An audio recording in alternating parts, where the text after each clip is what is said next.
irmãos, nós lemos o capítulo 4 de 2 Timóteo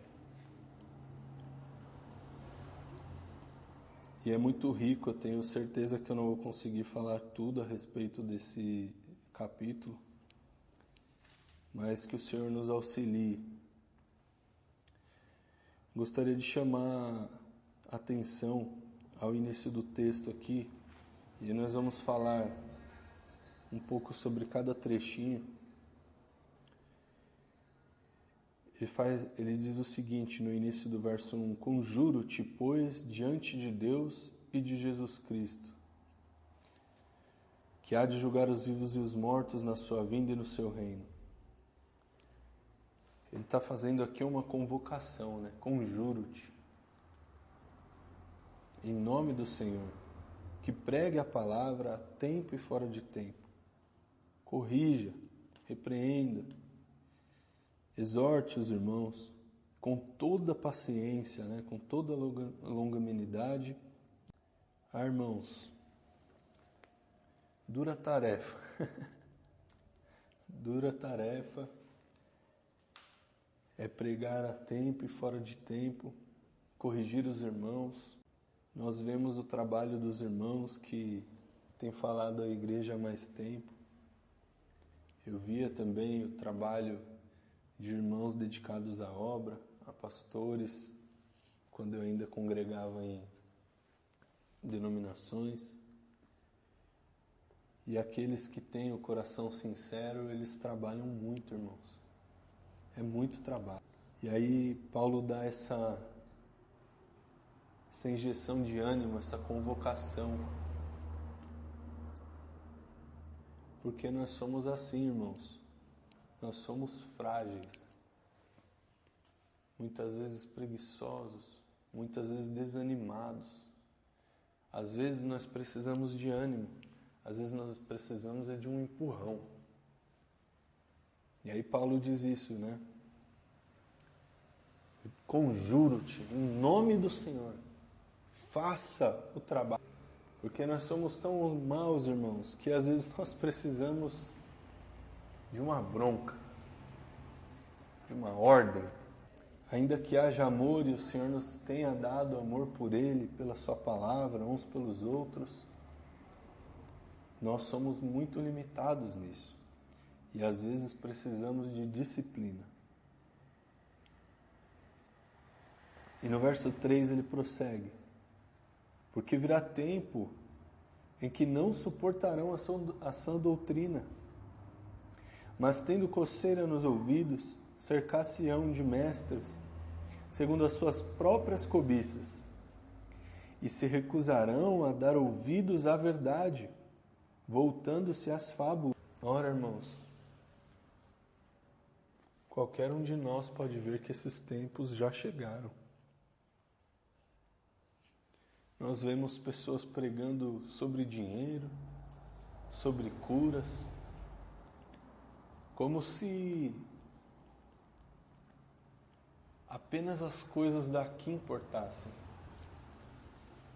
No trabalho eu conversava com um fornecedor nosso, e aí eu descobri que ele era espírita. E aí eu falei, puxa, você é espírita? Que interessante, né? Puxei assunto, dei corda para ele. Ele falou, e a minha esposa era evangélica. Aí eu, espantado, disse para ele, puxa, que diferente, né? Normalmente o pessoal sai daí para cá e não o contrário. Ele falou, mas o meu filho era muito doente. Meu filho tinha uma enfermidade muito grande e no espiritismo ele foi curado. Então eu olhei no fundo dos olhos dele e eu disse assim, mas e a alma? Porque os espiritistas, irmãos, eles acreditam que estão seguindo a Jesus. Eles dizem isso. E aí, conversando com ele, ele até citou, não, Jesus é o caminho, a verdade e a vida. Ninguém vai ao Pai senão por Ele. Eu falei, exato. Então outra mensagem que você disse, que todos os caminhos levam ao Senhor, ela não é verdade, porque Ele disse que Ele é o único caminho. Então, que bom que o seu filho está saudável, mas e a alma dele, e o espírito dele, e a sua alma e da sua esposa? E ele ficou pensativo. Os homens querem ouvir aquilo que está segundo o coração deles e não a verdade. Ele ficou pensativo, mas não gostou. A gente vê no Senhor, está falando contra a minha religião. É nisso que eu acredito. E são tantos outros exemplos, irmãos, mesmo no meio cristão. Aqueles que dizem que o verdadeiro cristão tem que ser próspero, porque senão ele não está tendo comunhão com Deus. Mentiras. São pessoas gananciosas, que têm comichão nos ouvidos, que não suportam a verdade. No nosso meio, irmãos, nós perdemos pessoas queridas, que nós tínhamos apreço, porque não suportaram ouvir a verdade e foram embora. Não suportaram a sã doutrina. No verso 5 ele continua, irmãos, ele diz: tu, porém, sê sóbrio em tudo, sofre as aflições e faze a obra de um evangelista, cumpre bem o teu ministério. Então ele diz, olha, vão haver tempos muito difíceis, mas tu, porém, não desanime, não desista, não mude de caminho, sofre as aflições, mantém-te firme. Nós não podemos, irmãos, servir ao Senhor apenas quando está tudo bem. O bom soldado, ele tem que se acostumar com a dor. Ele tem que aprender a caminhar com os pés machucados, com o peso das suas armas. Quando nós dizemos a verdade, irmãos, as pessoas já não têm mais tanto apreço por nós. Esse é o preço de carregar a espada da justiça, de proferir as palavras do Santo de Deus. Tu, porém, sofre as aflições, faze a obra. Então aqui ele fala tanto para Timóteo, para que ele falasse aos irmãos, exortasse aos irmãos, ajudasse os irmãos, corrigisse a igreja de Deus, mas ele também fala do evangelismo. Cumpre, né? Faze bem a obra de um evangelista e cumpre bem o teu ministério. Lá em 1 Pedro, irmãos, nós conhecemos bem esse texto, é muito conhecido dos irmãos. Diz lá que o Senhor nos tirou das trevas para a sua maravilhosa luz, que nós somos uma geração de sacerdotes. Não mais agora como na velha aliança, onde um único homem tinha acesso a Deus, onde um homem tinha um relacionamento especial com Deus e os outros seguiam esse homem. Mas hoje todos nós temos a bênção de ter acesso ao Senhor por meio do seu sangue. Mas também temos a responsabilidade, todos nós, de um homem de Deus, de ser. Então todos nós, irmãos, claro, alguns têm dom para ensinar, alguns têm dom para evangelizar, mas todos nós temos a responsabilidade de abrir as nossas bocas, de pregar o Evangelho no nosso trabalho, na rua, com os nossos vizinhos, para o nosso chefe, para os nossos funcionários que sejam, para os nossos clientes. Por onde nós passarmos, irmãos, nós devemos fazer o trabalho de um evangelista. E eu quero animar os irmãos dizendo que isso pode ser algo muito simples. Às vezes 2 minutos é suficiente. 1 minuto.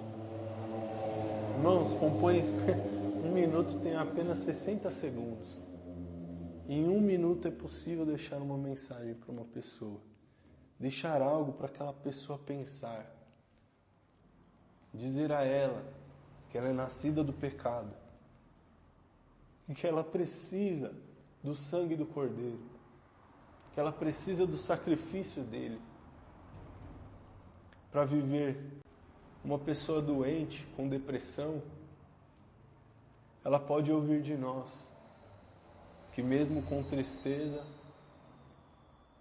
ela pode conhecer a Cristo e ter não só a sua alma transformada aqui e agora, mas ter a sua alma e o seu espírito salvos por toda a eternidade, encontrando esperança agora e sempre. Há muito que nós podemos fazer, irmãos, e pouco que nós temos feito. E a verdade é que mesmo que nós façamos muito mais, ainda será muito pouco. Mas isso não deve nos desanimar. Isso deve nos encorajar, irmãos, a retribuir com amor e alegria tão grande salvação que o Senhor nos deu.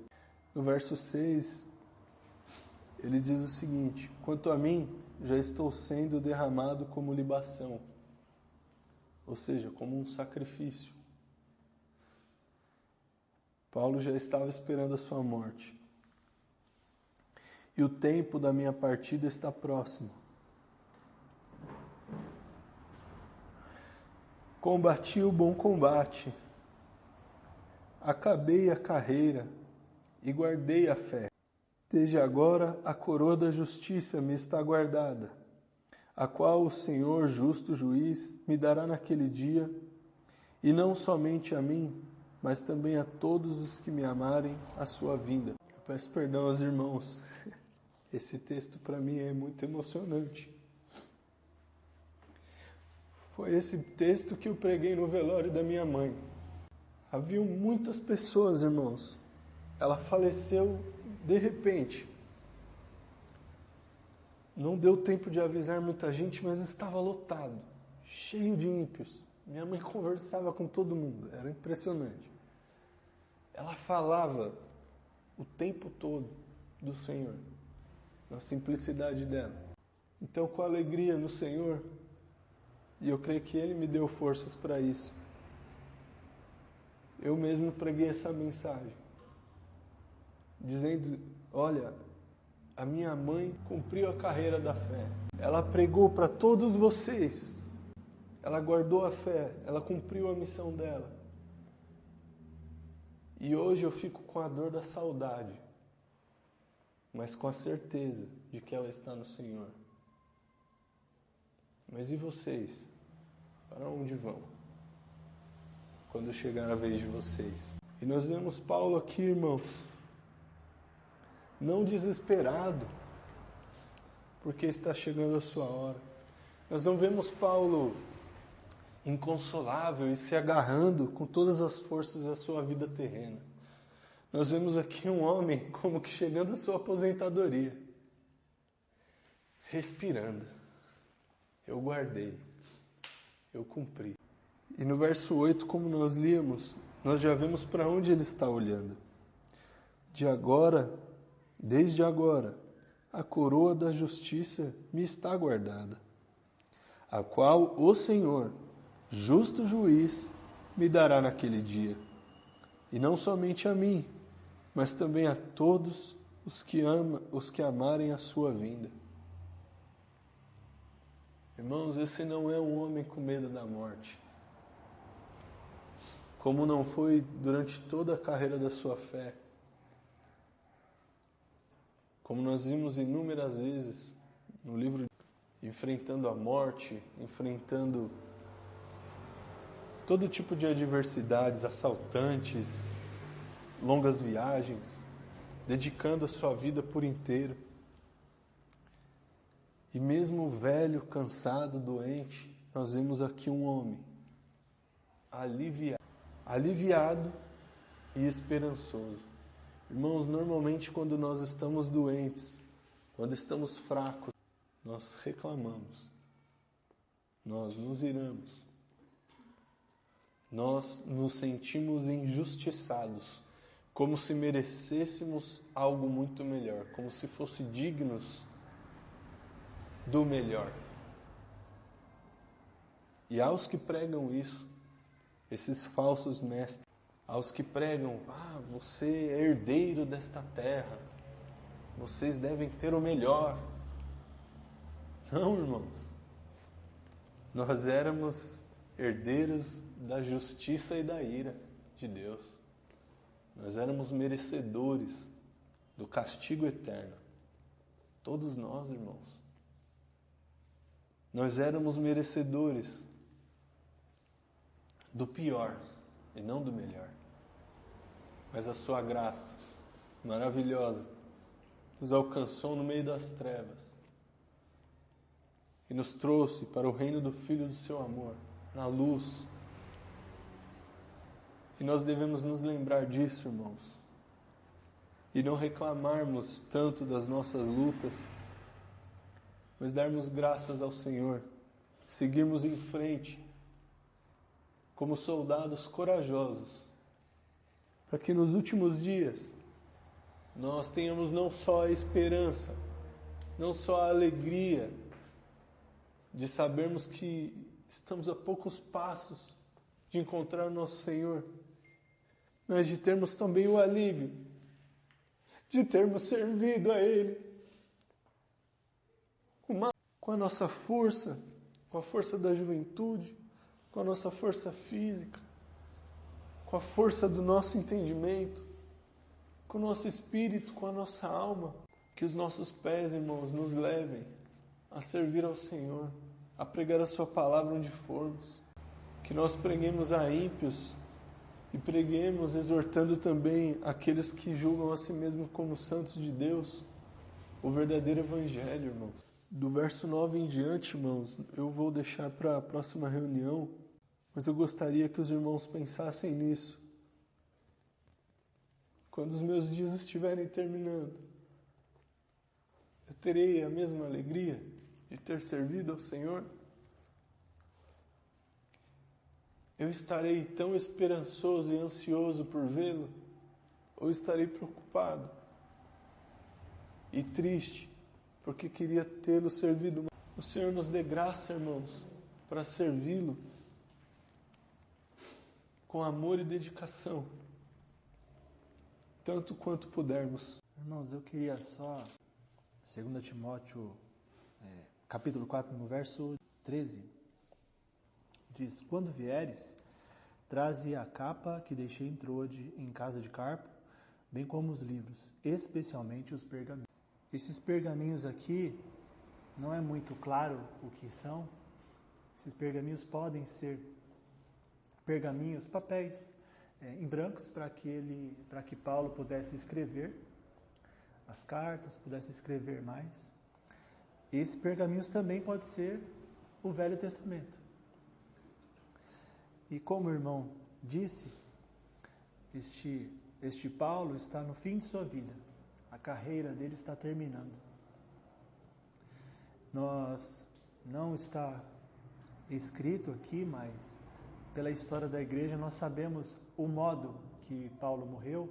Ele foi decapitado, sua cabeça foi cortada, mas antes dele ser decapitado, ele pede: traga-me especialmente. Esse homem, no fim de sua vida, ele ainda quer continuar trabalhando. No fim de sua vida, ele não pensa: terminei a carreira, agora eu vou descansar. Ele é como a palavra diz: quando o Senhor vier, ele vai me encontrar trabalhando. E essa era a vida de Paulo. Nós vemos todos os escritos de Paulo que ele era um homem que sabia muito bem a palavra do Senhor, muito bem o Velho Testamento, que ele cita muitas vezes. Ele foi criado aos pés de Gamaliel. Ele estudou a palavra desde criança. Ele é muito fiel à palavra. E nós podemos ver isso porque os conselhos dele para Timóteo é muito em relação a isso. Pregue a palavra, a tempo e fora de tempo. Nos últimos dias, as pessoas ficarão desse jeito, sentirão coceiras nos ouvidos. Mas você fica firme, permanece naquilo que você aprendeu desde criança, com a sua mãe, com a sua avó, porque ele foi criado também pela palavra do Senhor.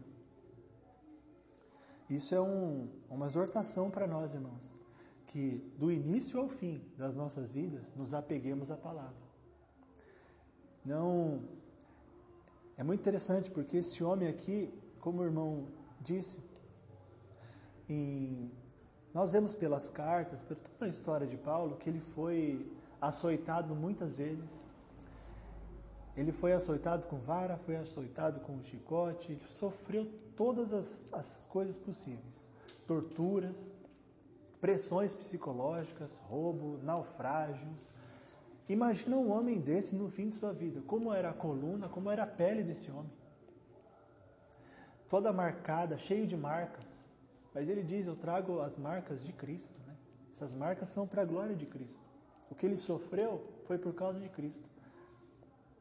E esse homem até o fim de sua vida está apegado à palavra do Senhor, está apegado ao trabalho ao Senhor. Mas eu queria fazer uma pergunta que os irmãos pensem. Por que é que esse homem é tão apegado? Até no fim de sua vida, até para morrer, no fim de sua carreira, ele não larga o trabalho do Senhor, ele não é desleixado com a obra do Senhor. Pelo contrário, ele está fortalecendo o Timóteo aqui. Eu queria ler com os irmãos, no verso 18, do capítulo 4 mesmo, diz, o Senhor me livrará também de toda obra maligna e me levará salvo para o seu reino celestial. A Ele, glória pelos séculos dos séculos. Amém. Essa última parte que diz, e me levará salvo para o seu reino celestial.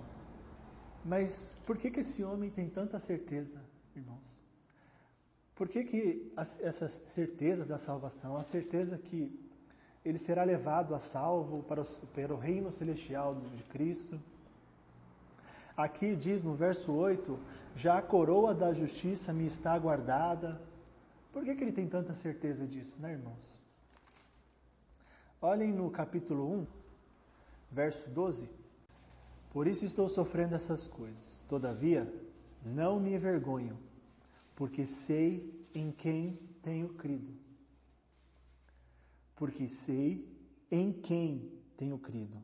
E estou certo de que Ele é poderoso para guardar o meu depósito até aquele. Este homem tem tanta certeza porque ele sabe quem foi que o salvou. O irmão citou os espíritas. Outras religiões também acham que todos os caminhos levam a Deus. Mas muitas dessas pessoas, quando começam a sofrer alguma dificuldade, quando eles são confrontados de alguma coisa, eles ficam com medo. Será que eu estou no caminho certo? Será que realmente eu estou salvo? Mas um cristão ele pode ter a certeza. Não por causa do que ele fez, mas por quem foi que o salvou. Porque aqui diz, porque eu sei em quem tenho crido. Aqui não diz, porque sei no que tenho crido.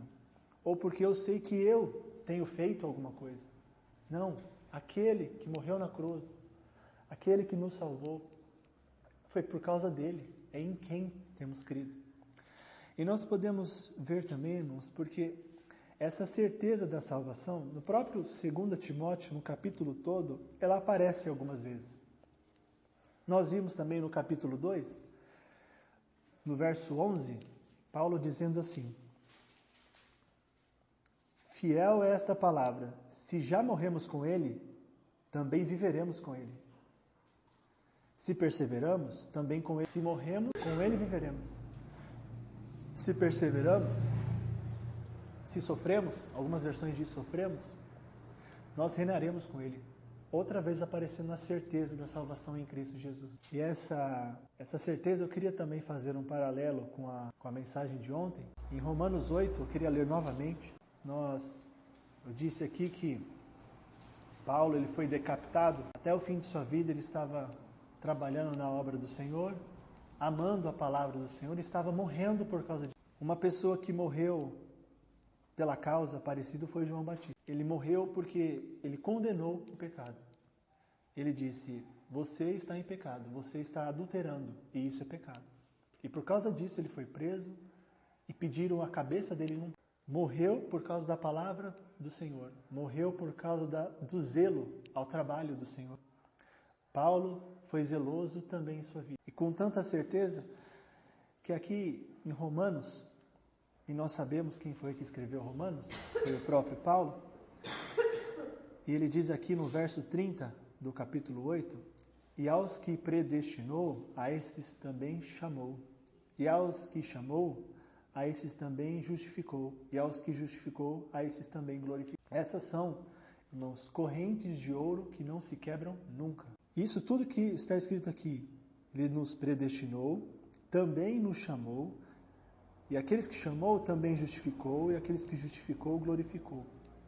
Essa é a certeza do servo do Senhor. Ele nos elegeu antes da fundação do mundo, como diz a palavra. E teve um dia, como nós falamos ontem, aquele dia que nosso coração foi quebrado e Ele nos chamou. Nos chamou para comunhão com Ele. Quebrou as nossas correntes que estavam no mundo, estavam no pecado. Ele quebrou e nos justificou, nos perdoou, nos tornou livres. E Ele não somente nos perdoou e disse, agora viva a sua vida como você quiser, agora é a sua parte. Não, irmãos. Ele continua, também nos glorificou. E essa obra da glorificação é muito interessante, porque Paulo diz aqui sempre como se já tivesse acontecido. Porque nós até cantamos hoje, Deus é soberano. Ele sabe de todas as coisas e tudo em Deus já aconteceu. A nossa redenção em Deus já está reservada. Como Paulo, nós lemos agora, a coroa da justiça me está guardada. É uma certeza da nossa salvação. Como diz a palavra, é uma viva esperança. Não é uma esperança que morre.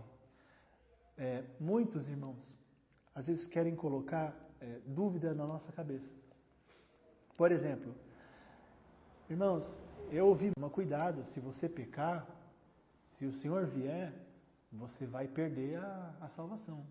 Você vai ficar para trás. Se você não agir dessa forma, Deus não vai te salvar. Se você não agir desse jeito, se você não fizer as obras, se você não fazer, se você não for assim, você vai perder a salvação. Isso é uma mentira, irmãos. Porque nós não somos salvos pelo que nós fazemos, mas por quem fez por nós.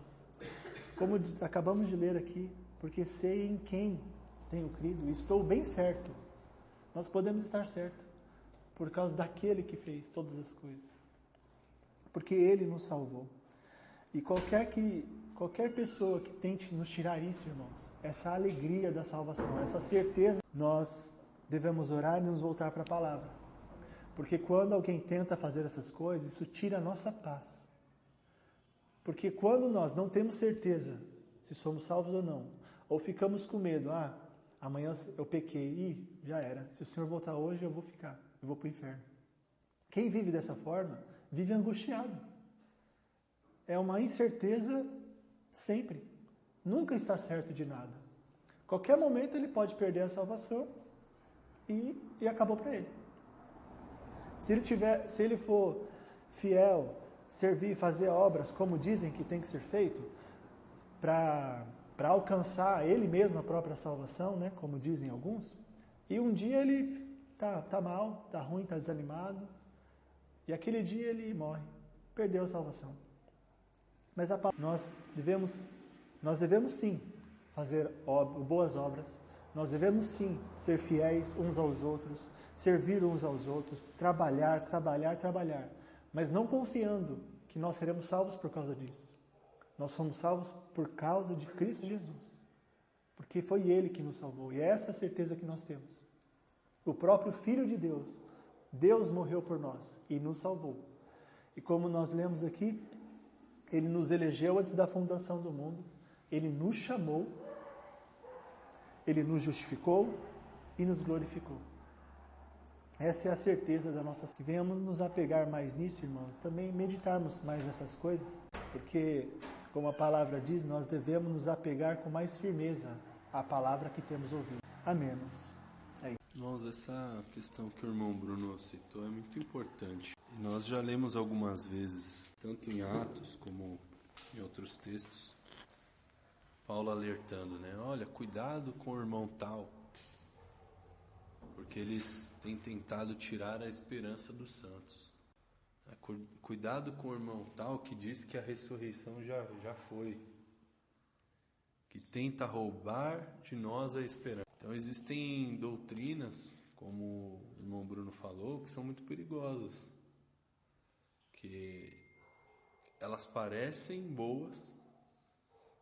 Normalmente os irmãos que creem nisso, que a salvação pode ser tirada de nós, se nós estivermos em pecado, eles entendem que nós precisamos disso para agir melhor diante do Senhor. Nós, irmãos, cremos diferente. Nós cremos que por causa do amor, por causa dessa misericórdia e de tão grande graça, nosso coração deve ser quebrantado para agirmos melhor. Não como se comprássemos algo, mas como se agíssemos de maneira diferente, transformados de dentro para fora, começando de onde os homens não podem ver, para depois as nossas obras serem vistas pelos homens e pelas testemunhas, né? Como também está escrito, até os anjos são testemunha das nossas obras, porque somos agraciados, somos gratos, somos alegres de tão grande salvação. Então, irmãos, não permitam que seja roubada a esperança do coração de vocês. Nós temos aquele louvor muito lindo, né? Porque eu estou bem certo de que nem morte, nem vida, nem anjos, nem principados, né? Isso também está na palavra. Nada pode nos separar do amor do Senhor. Ele é infalível, Ele é onipotente, Ele é todo-poderoso. E Ele já determinou a nossa salvação antes da fundação do mundo. E não é por causa dessa esperança que vamos agir de qualquer maneira, muito pelo contrário. Devemos agir com base nessa esperança, nessa gratidão, nessa fé e nessa certeza, de maneira cada vez mais santa, cada vez mais dedicada, porque Ele merece toda a nossa vida. E ainda que nós sejamos tão falhos, Ele é perfeito em nos justificar e infalível nisso. Então, glória ao Senhor, irmãos, por tão viva e perfeita esperança.